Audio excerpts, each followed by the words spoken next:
Bonjour et bienvenue à Radio Clé de Vie. Mon nom est Frédéric Huillon et j'ai l'immense plaisir d'animer l'émission Améliorer ses finances, un art à maîtriser. Tout comme le titre de mon livre que j'ai lancé à la toute fin 2014. Nous en sommes à la 10e semaine. Oh que oui, 10 sur 12. On avance à pas de géant jusqu'à la 12e où est-ce qu'on va terminer en beauté. Récemment, ce qu'on a vu la semaine passée, la dernière semaine, on a parlé de la gestion du temps.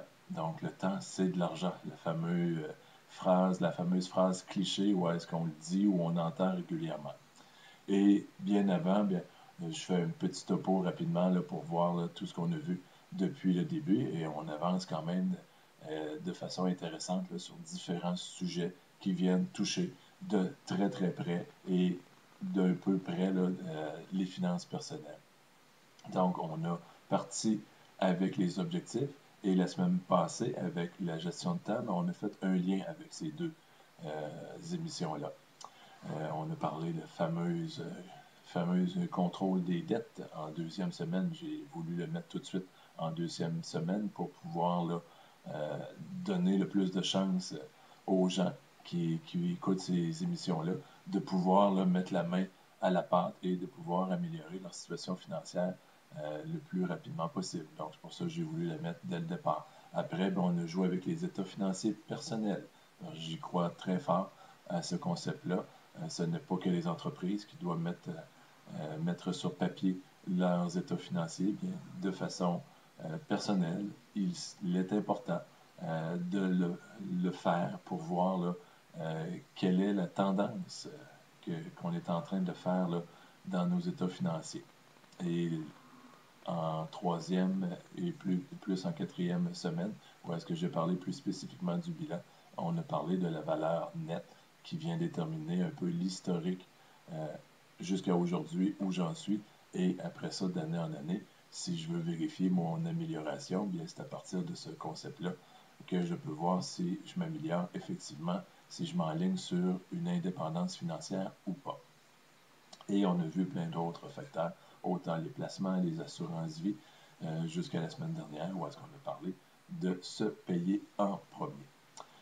Aujourd'hui, bien, un concept crucial qui, je dirais, pivot dans tout ce que j'ai pu lire dans les finances personnelles, et dès que ça touche un livre qui parle spécifiquement de gérer son argent, parle directement de ce sujet-là qui est de se payer en premier. Je me suis même posé la question, est-ce que je fais une vidéo sur ce sujet-là? C'est tellement écrit dans plusieurs manuels et je me suis dit, est-ce que beaucoup de gens lisent des livres sur les finances personnelles? Et de deux, une fois qu'ils l'ont lu, est-ce qu'ils l'appliquent? Est-ce qu'ils ont bien compris? Est-ce qu'ils ont retenu? Et c'est le point important, c'est est-ce qu'ils mettent en pratique ce fameux concept-là.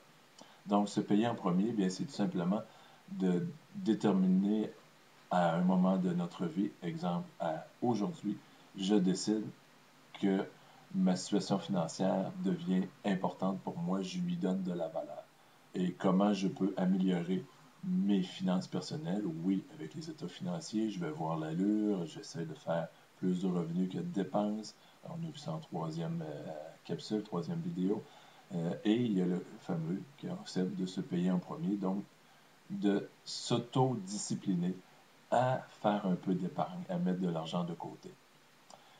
Le concept a quand même un petit côté, je dirais, psychologique de la finance qui vient nous aider, nous réconforter lorsqu'on réussit à mettre la discipline de l'appliquer. C'est un peu comme quand j'explique à des gens des fois qui ont de la difficulté à vraiment gérer les sous et à dire je suis pas capable de mettre des sous de côté, mes choses s'améliorent pas et tout. Je leur fais faire des fois un petit exercice qui est assez simple, qui est psychologique. Moi, je pense qu'il est pratique, oui, l'exercice, mais il vient travailler la psychologie de sentir qu'on est capable de contrôler un exercice simple et qui nous donne à un moment donné l'intention ou la vision que hey, je suis capable d'améliorer ma situation. L'exercice est bien simple. C'est à partir d'aujourd'hui, peu importe le mois que vous allez l'écouter. Actuellement, on est à la toute fin du mois d'avril lorsque j'enregistre. Donc, je pourrais dire la semaine prochaine, on est le début de mai. Je m'organise à la première semaine d'avoir un 5 dans mes poches. Donc, un billet de 5 pendant tout le mois de mai. Je ne veux jamais ne pas avoir en bas de 5 dans mon portefeuille. Je veux le voir visuellement parlant. Donc, mai, 5 Mois de juin, bien, j'augmente 10 Et là, l'exercice intéressant, au lieu d'avoir deux 5 moi, ce que je préconise, que je préfère, c'est d'avoir un seul billet de 10.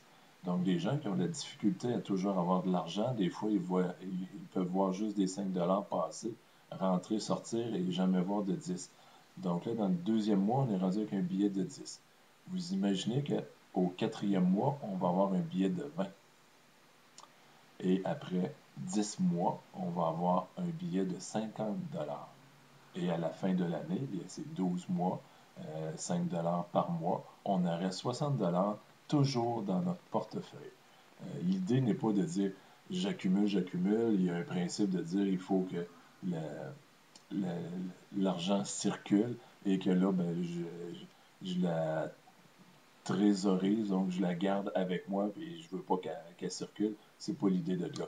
C'est que pour beaucoup et d'aucuns, euh, ils ont rarement vu un 50 dans leur poche. Et là, si on fait l'exercice, au bout de 10 mois, c'est simplement le 10e mois, on rajoute un 5 qu'on garde de côté et on a un 50 dans les poches. Imaginez une personne qui ne l'a jamais vu depuis des années, qui sait que ça existe, qui envoie dans les mains de d'autres personnes, mais que là, qu'à chaque fois qu'elle ouvre son portefeuille pour payer en argent quelque chose, elle voit un 50 Imaginez l'effet psychologique de dire hey, je suis capable d'avoir en ma possession 50 Donc, il y a un côté intéressant de stimulation monétaire, je dirais, psychologique, financière, qui dit je suis capable de me ramasser de l'argent.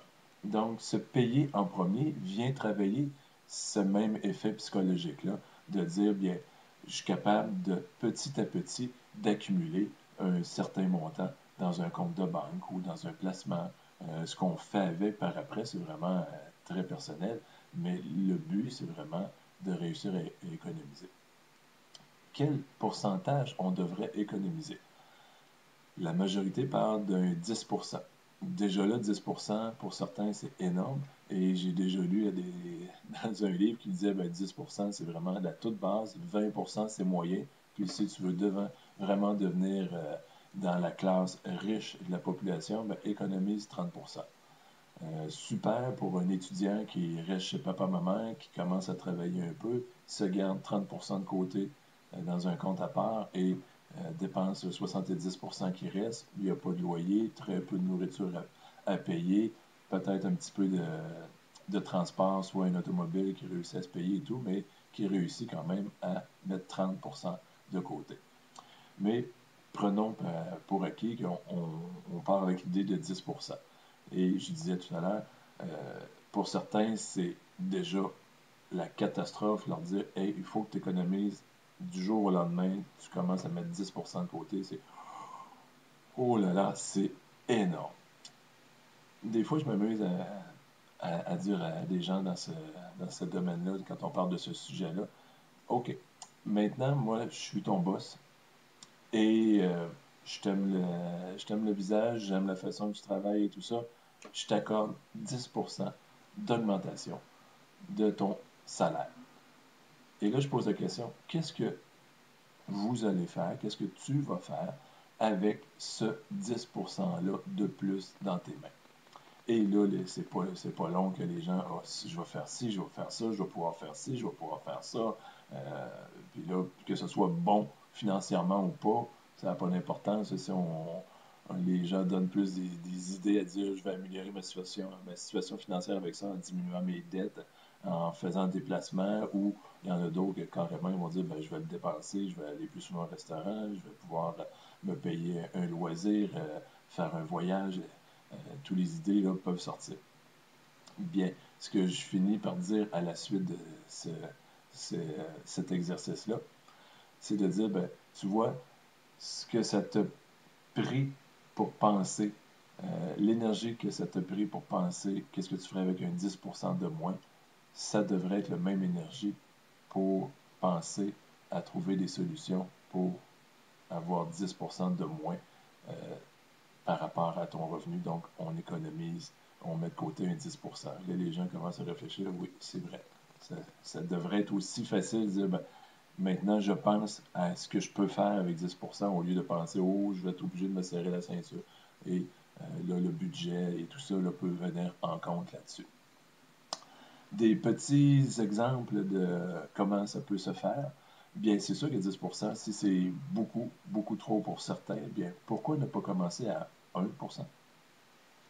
Il n'y a rien qui dit, quand on dit on veut utiliser maintenant le concept, le fameux concept, hey, il faut que j'économise 10%, il faut que du jour au lendemain, je ne l'ai jamais fait, je n'ai jamais eu la discipline de le faire, et je dois le faire demain matin, la prochaine paye, je me coupe 10%. Non, ça peut être 1%, au pire, un demi-pour-cent. Et après ça, ben, ce que je peux dire, c'est si après un mois, 2 mois, chaque semaine, vous enlevez un demi-pour-cent, ben, après 2 mois, montez-le à 1%. Donc, c'est de créer cette discipline-là de pouvoir commencer à faire un peu d'épargne. Et tout comme l'exercice du 5$ par mois, ben, à un moment donné, le compte à part que vous allez faire pour mettre cette épargne-là va grossir et ça va donner le même effet psychologique et peut-être même plus parce que là, ça va s'accumuler. Vous ne le verrez pas à tous les jours au même principe que vous ouvrez votre portefeuille pour faire des paiements. Mais à un moment donné, vous allez l'ouvrir, le voir peut-être dans 6 mois, 9 mois, 1 an, et là, voir, wow, il est rendu peut-être à 500$, 1000$ pour une année. C'est wow, j'ai jamais réussi. Ben, c'est vraiment le principe du petit pas à petit pas.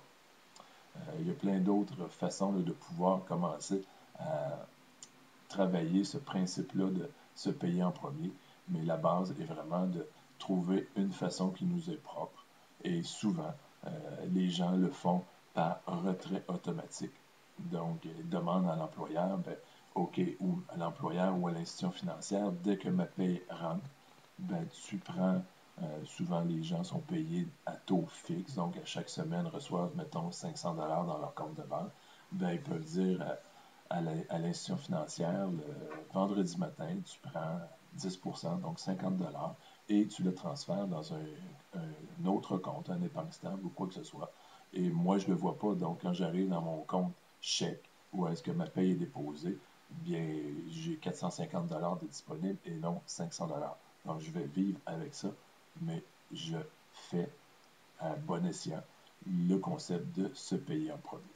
Voilà, bien, c'était un peu là, ma version un peu sur ce fameux concept qui est très important parce que c'est la discipline, c'est le cœur.